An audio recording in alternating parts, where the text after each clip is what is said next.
आसमान में काले धुएं और आग की लपटें थीं। किसी ने सोचा भी नहीं था कि जब वे शहर की सड़कों पर चल रहे थे तब उनकी जिंदगी की आखिरी घड़ी बज चुकी थी। समय था ईसा पूर्व 69 का। रोमन साम्राज्य का एक गौरवशाली शहर पोम्पेई। ये शहर धन, संस्कृति और कला से भरपूर था। व्यापारी, नवाब, कलाकार और दास सभी मिलकर इस शहर को जीवंत बनाते थे। लेकिन एक भयावह दिन जब वेसुवियस ज्वालामुखी फटा, सब कुछ बदल गया। किसी को नहीं पता था कि यह शांत ज्वालामुखी अंदर ही अंदर सुलग रहा था, विनाश के दिन की प्रतीक्षा कर रहा था। विस्फोट की आवाज इतनी तेज थी कि सैकड़ों किलोमीटर दूर तक सुनी गई। ज्वालामुखी की राख, पत्थर और पिघला हुआ लावा कुछ ही घंटों में पूरे शहर को ढक लेते हैं। जीवन एक पल में थम जाता है। पोम्पेई एक भूमिगत समाधि में बदल जाता है। इस विनाश ने हमें रोमन जीवन की एक झलक दी है।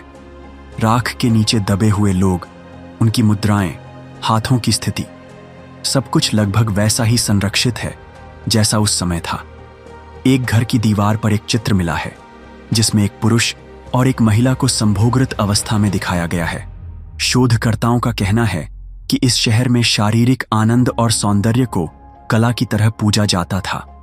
कुछ घरों में अजीब मूर्तियां और अज्ञात चिन्ह मिले हैं जिन्हें कुछ शोधकर्ताओं ने गुप्त धार्मिक अनुष्ठान कहा है। कहा जाता है कि इस शहर में एक रहस्यमयी काला धर्म था जहां गुप्त रूप से बलिदान और अंधकारमय रीतियां होती थीं। और भी चौंकाने वाला, पोम्पेई के कुछ घरों की फर्श पर भविष्यवाणी जैसे चित्र मिले हैं जिनमें ज्वालामुखी के विस्फोट और भागते हुए लोगों के दृश्य हैं जो घटना से कई साल पहले बनाए गए थे। शहर के अंतिम बैंक का लॉकर खुला मिला, लेकिन उसमें धातु के सिक्के नहीं थे बल्कि अजीब आकार के कुछ पत्थर थे।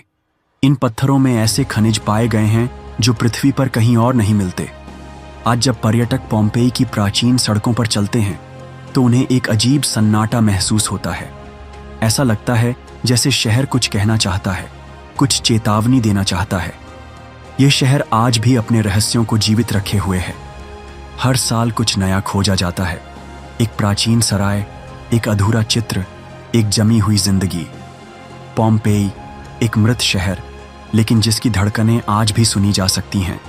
राख के नीचे, इतिहास की अंधेरी गहराई में।